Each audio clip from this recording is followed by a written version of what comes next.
الرحیم ابتدا کرتا ہوں اس رب قدیر کے نام سے جو دلوں کے بھید بخوبی جانتا ہے، دیکھتی آنکھوں سنتے کانوں اور مسکراتے لبوں کو۔ افتخار احمد انصاری کا محبت بھرا پیار بھرا سلام قبول ہو۔ لاکھوں کروڑوں درود و سلام میرے آقائے دو جہاں سرکار دو عالم صلی اللہ علیہ وسلم پر اور ان کی آل پر۔ جناب والا، آج بہت ہی اہم گفتگو آپ لوگوں سے کرنی ہے اور امید ہے کہ آپ میری ویڈیو کو شروع سے آخر تک دیکھیں گے اور دیکھنے کے بعد اپنی رائے کا بھی اظہار کریں گے، ویڈیو کو لائک بھی کریں گے، اور اگر آپ کو میری بات پسند آئے اور آپ کو میری ویڈیو سمجھ میں آئے، آپ کو میری ویڈیو پسند آئے تو اس کو شیئر بھی ضرور کیجیے گا۔ آپ دیکھ رہے ہیں اس وقت میرا یوٹیوب چینل کراچی کی آواز اور میں ہوں افتخار احمد انصاری۔ سب سے پہلے تو آپ میری ویڈیو کو شروع سے آخر تک دیکھیے گا اور ویڈیو کو لائک بھی ضرور کیجیے گا۔ لائک کرنے سے آپ لوگوں کا کچھ نہیں جائے گا، آپ لوگوں سے کوئی پیسے نہیں مانگے گا، آپ لوگوں سے کوئی پیسے طلب نہیں کرے گا۔ تو پلیز میری ویڈیو کو شروع سے آخر تک دیکھیں اور لائک ضرور کیجیے گا۔ آج میں آپ سے دو اہم موضوع پہ بات کرنا چاہتا ہوں۔ ایک تو سابقہ گورنر سندھ ڈاکٹر عشرت العباد پاکستان کی سیاست میں انٹر ہونے والے ہیں، ایک اس موضوع پہ بات کریں گے، اور ایک سب سے اہم موضوع ہے جو پرائیویٹ اسکول مافیا ہے، جس کے اوپر آج نظر ثانی کرنا ضروری ہے، جس کے اوپر آواز اٹھانا بہت ضروری ہے، کیونکہ یہ پرائیویٹ اسکول مافیا تعلیم کے نام پر جو کاروبار کر رہے ہیں، یہ کاروبار بند ہونا چاہیے۔ اور میں توجہ دلانا چاہتا ہوں وزیر اعلیٰ سندھ کو، وزیر تعلیم کو، اور بالخصوص آئی جی سندھ غلام نبی میمن صاحب کو، جس طرح انہوں نے کباڑ والوں کو، کباڑ مافیا کو جو چوری کے موٹر سائیکل اور چوری کی سامان خریدتے ہیں، ان کو لگام ڈالا ہے۔ اسی طرح اب آئی جی سندھ غلام نبی میمن سے یہ درخواست ہے کہ اسی طرح یہ پرائیویٹ اسکول مافیا کو بھی لگام ڈالا جائے۔ تو جناب، میں کچھ باتوں پر اہم روشنی ڈالنا چاہتا ہوں، تو پلیز میرا ساتھ دیجیے اور اس ویڈیو کو شیئر ضرور کیجیے گا۔ یہ آپ لوگوں کی آواز ہے، آپ لوگوں کی آواز، اس مظلوم قوم کی آواز ہے، جس کو آپ لوگوں نے حکام اعلیٰ تک پہنچانا ہے، آپ کی ذمہ داری ہے۔ سب سے پہلے تو میں آپ کو ذکر کرتا چلوں کہ آج سے چند روز قبل Nazimabad number 3 S M public academy school کی پرنسپل نے ایک بچوں کی والدہ کو، والدین کو ذلت کا نشانہ بنایا اور فیس 3 مہینے کی فیس یعنی کہ جون جولائی کی چھٹیوں کی فیس کا تقاضا کیا، اور جس پہ اس کے والدین نے کہا کہ فیس ابھی نہیں ہے ہمارے پاس، اتنے پیسے ہم کہاں سے ادا کریں، ہمارے 3 بچے 2 بچے اگر اس اسکول میں تعلیم حاصل کر رہے ہیں تو 60,000 روپے ہم 3 مہینے کے 3 بچوں کی فیس ہم کہاں سے ادا کریں۔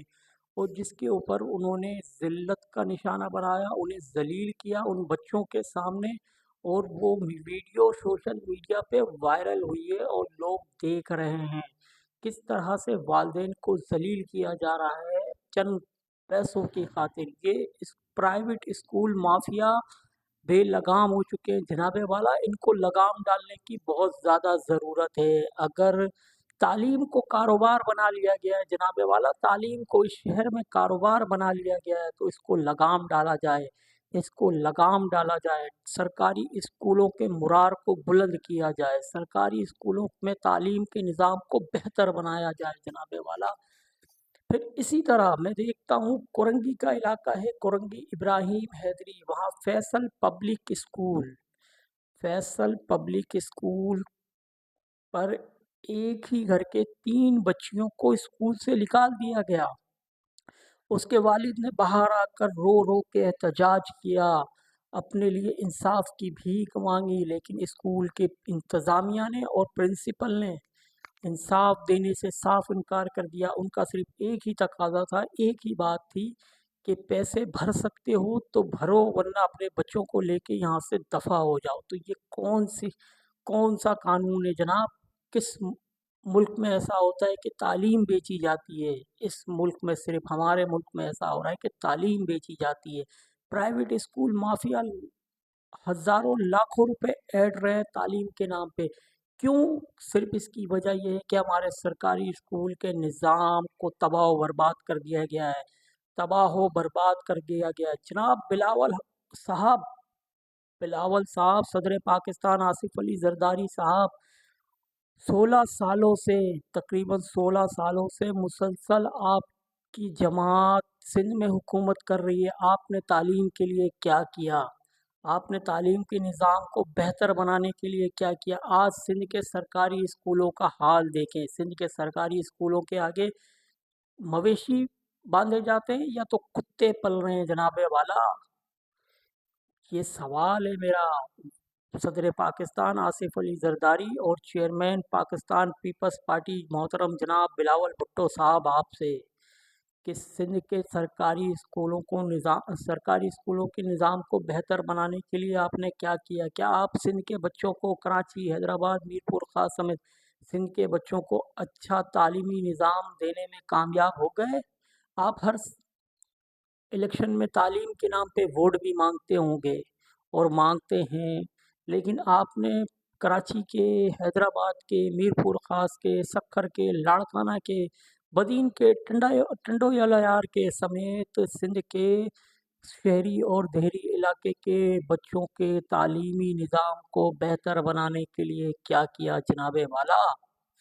اس کا جواب آپ کو دینا پڑے گا، اس کا جواب وزیر اعلیٰ سندھ کو دینا پڑے گا، اس کا جواب وزیر تعلیم کو دینا پڑے گا، اس کا جواب صوبائی کابینہ کو دینا پڑے گا کہ سندھ کے تعلیمی نظام کو بہتر بنانے کے لیے کیا کیا گیا جناب والا۔ آج پرائیویٹ اسکول مافیا بے لگام ہے۔ پرائیویٹ اسکول مافیا کو لگام ڈالنے کے لیے کیا اقدامات کیے جا رہے ہیں؟ کیا جناب والا صرف تعلیم پیسوں سے خریدی جا سکتی ہے؟ کیا صرف امیر کا بچہ پڑھ سکتا ہے؟ کیا صرف امیر کا بچہ، سرمایہ دار کا بچہ ڈاکٹر انجینئر بننے کا حق رکھتا ہے؟ غریب کے بچوں کو یہ حق حاصل نہیں ہے کیا؟ جناب والا، غریب کا بچہ ڈاکٹر انجینئر کے خواب نہیں دیکھ سکتا؟ ڈاکٹر انجینئر بننے کے خواب نہیں دیکھ سکتا؟ کیا غریب کا بچہ اس ملک کی بہتر مستقبل کے لیے اپنا کردار ادا نہیں کر سکتا؟ ہمیں پڑھے لکھے معاشرے کی ضرورت ہے جناب والا۔ پڑھے لکھے معاشرے کو ڈیلیور کرنے کے لیے آپ نے کیا کیا؟ تو جواب تو آپ کے پاس نہیں ہوگا، کیونکہ آپ نے کچھ بھی نہیں کیا۔ آپ نے سندھ کے بچوں کے لیے کچھ بھی نہیں کیا، آپ نے کراچی کے بچوں کے لیے کچھ بھی نہیں کیا۔ آپ نے صرف پرائیویٹ اسکول مافیا کو بے لگام کر دیا ہے۔ آپ نے پرائیویٹ اسکول مافیا کو فری ہینڈ دے رکھا ہے کہ کماؤ، کھاؤ اور کچھ بھی نہیں، غریبوں کے خون کو چوسو۔ آپ یہ دیکھیں کہ ایک کتاب، ایک کاپی جس کی قیمت مارکیٹ میں 100 روپے، 150 روپے ہے، اور وہی پرائیویٹ اسکول مافیا اپنا لوگو لگا کے، اپنا اسٹیکر لگا کر، اپنے اسکول کا نام لگا کر وہی کاپی 250 300 روپے میں فروخت کرتی ہے۔ جناب والا، یہ کہاں کا دستور ہے؟ یہ کہاں کا قانون ہے؟ یہ تو سوال بنتا ہے نا جناب والا، آخر اس پرائیویٹ اسکول مافیا کو یہ اختیار کس نے دیا؟ کیا یہاں پہ قانون نام کی کوئی چیز ہے؟ اس شہر میں، اس صوبے میں کوئی قانون نام کی چیز ہے؟ اس شہر کو، اس صوبے کو کوئی آن کرتا ہے؟ کون دیکھے گا ان چیزوں کو؟ یہ ذمہ داریاں کس کی ہیں جناب والا؟ یہ ذمہ داریاں کس کی ہیں؟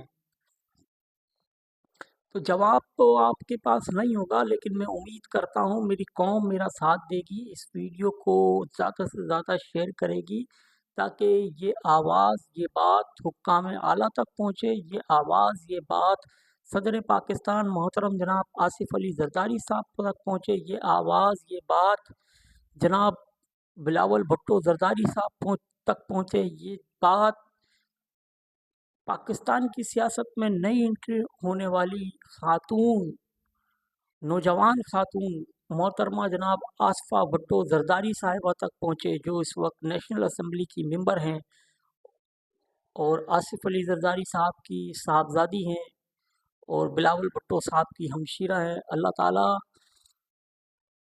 ہمارے حکمرانوں کو